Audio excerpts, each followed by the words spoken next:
이번 영상은 조금 불편한 이야기다. 하지만 반드시 알아야 한다. 남자가 지쳐서 떠나는 이유, 그건 단순히 사랑이 식어서가 아니다. 관계를 무너뜨리는 특정한 패턴이 있다.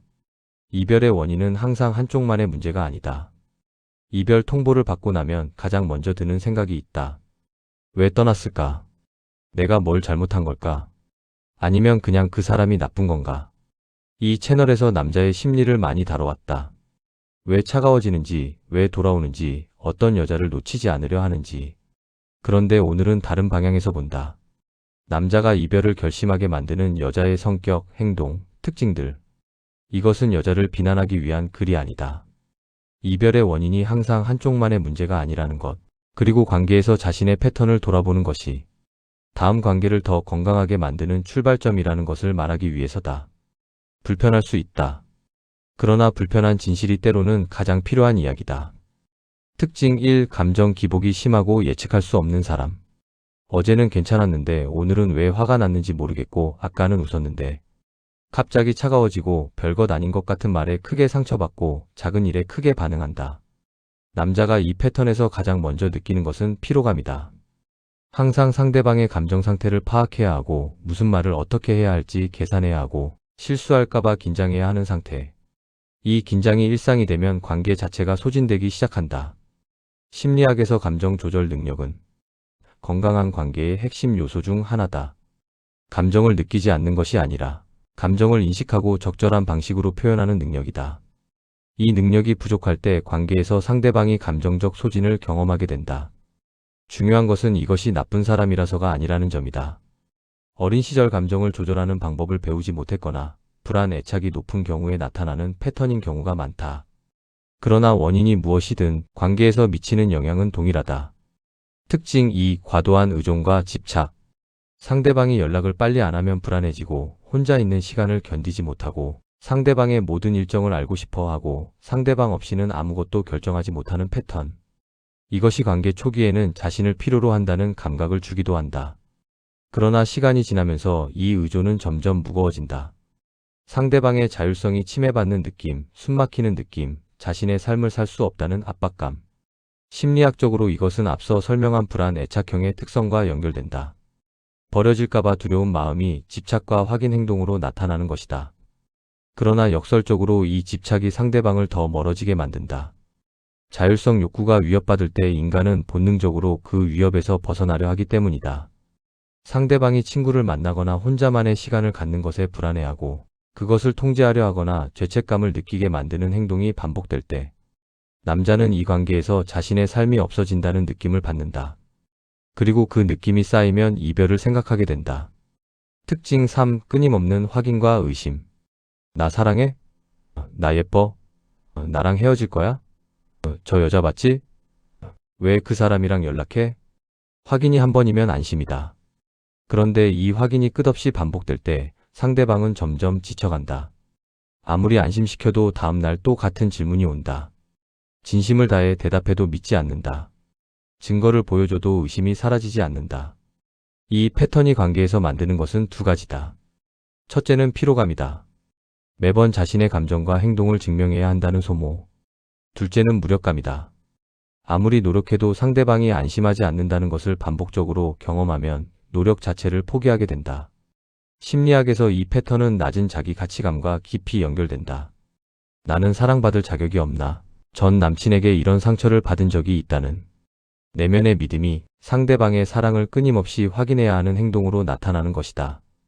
이 믿음이 바뀌지 않으면 상대방이 아무리 안심시켜도 충분하지 않다.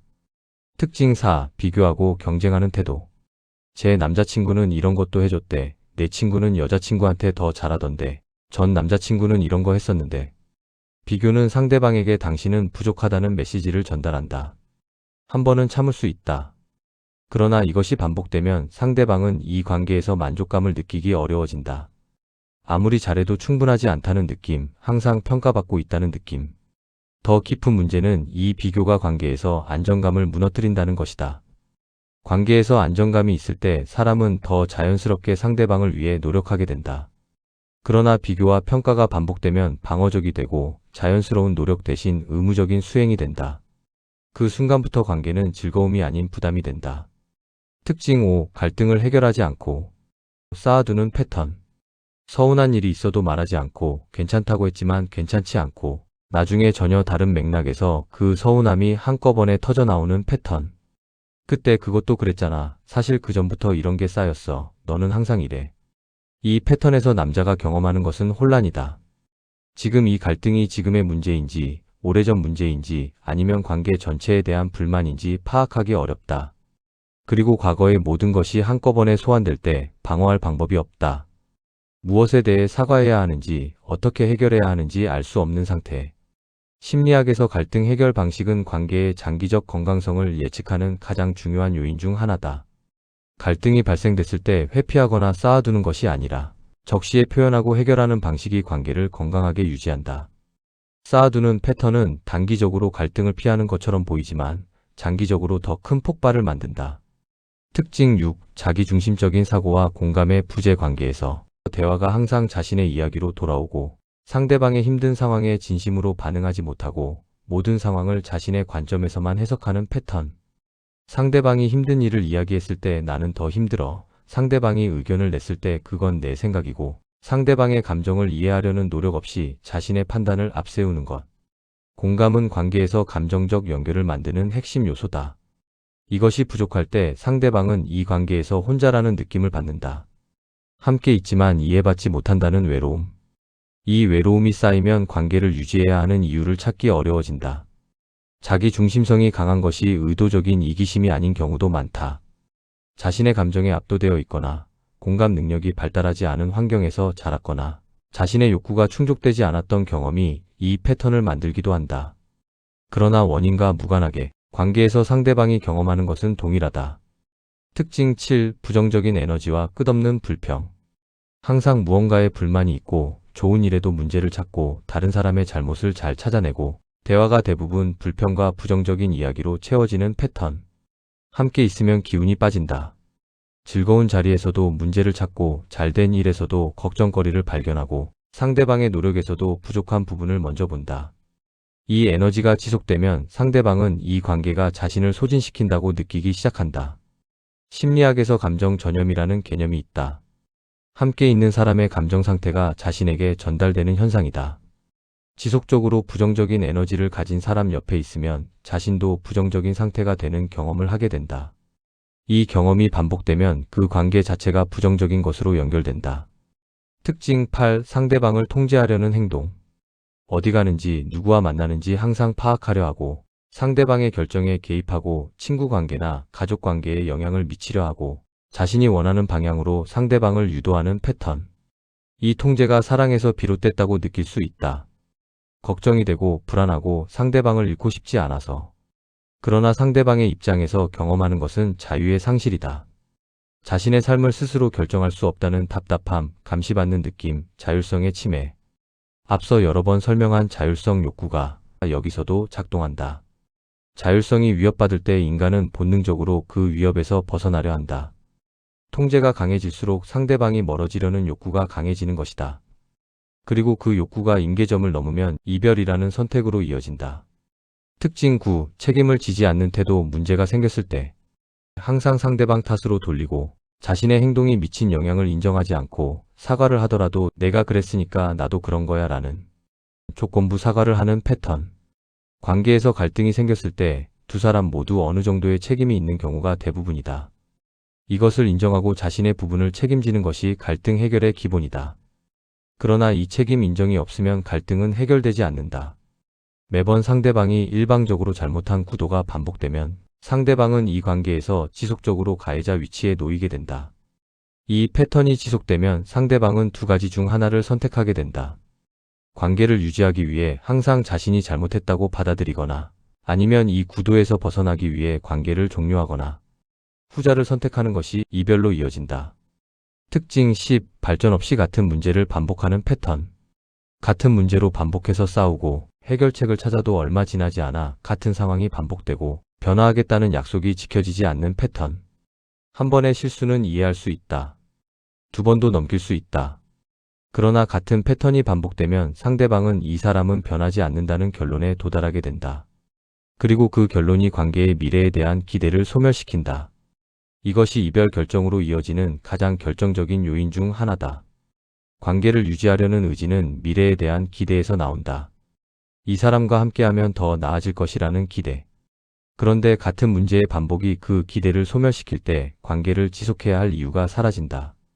3부, 이 특징들을 발견했을 때 자신에게서 발견했다면, 이 특징들 중 자신에게 해당하는 것이 있다고 느껴진다면 그 인식 자체가 중요하다. 자신의 패턴을 인식하는 것이 변화의 첫 번째 단계이기 때문이다.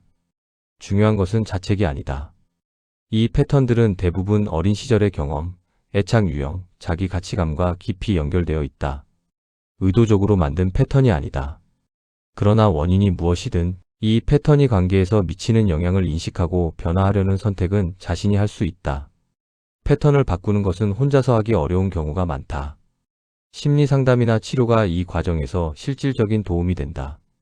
이것을 나약함의 표시가 아니라 자신의 삶을 더 건강하게 만들기 위한 적극적인 선택으로 볼 수 있다. 상대방에게서 발견했다면, 이 특징들이 전 연인에게 있었다는 것을 인식했다면, 이별이 단순히 한쪽의 잘못이 아니었다는 것을 이해하는 데 도움이 된다. 이별 후 자신만 탓하거나 상대방만 탓하는 것에서 벗어나 관계 전체를 객관적으로 볼 수 있게 된다. 그리고 다음 관계에서 이 패턴이 있는 사람을 만났을 때 더 명확하게 인식하고 선택할 수 있게 된다. 즉, 이별은 항상 두 사람의 이야기다. 여자가 반복해서 이런 행동을 했을 때 남자는 참다가 지쳐서 결국 조용히 떠난다. 그러나 이것이 이별의 원인이 항상 여자에게 있다는 의미가 아니다. 관계는 두 사람이 만드는 것이고 이별도 두 사람의 패턴이 만나는 지점에서 발생하는 경우가 많다. 오늘 이야기한 특징들이 한쪽에게만 있는 경우는 드물다. 그리고 이 특징들이 있다고 해서 그 사람이 나쁜 사람인 것도 아니다. 이 글의 목적은 하나다. 이별 후 자신의 패턴을 돌아보는 것. 상대방만 탓하거나 자신만 탓하는 것이 아니라 관계에서 자신이 어떤 역할을 했는지를 객관적으로 보는 것. 그 시각이 다음 관계를 더 건강하게 만드는 시작점이 된다. 관계에서 가장 중요한 변화는 상대방을 바꾸는 것이 아니라 자기 자신을 이해하는 것에서 시작된다. 다음 편에서는 반대 방향에서 본다. 여자가 마음을 닫게 만드는 남자의 특징. 처음엔 좋았는데 시간이 지나면서 지치게 만드는 남자의 성격과 행동 패턴을 심리학적으로 분석한다.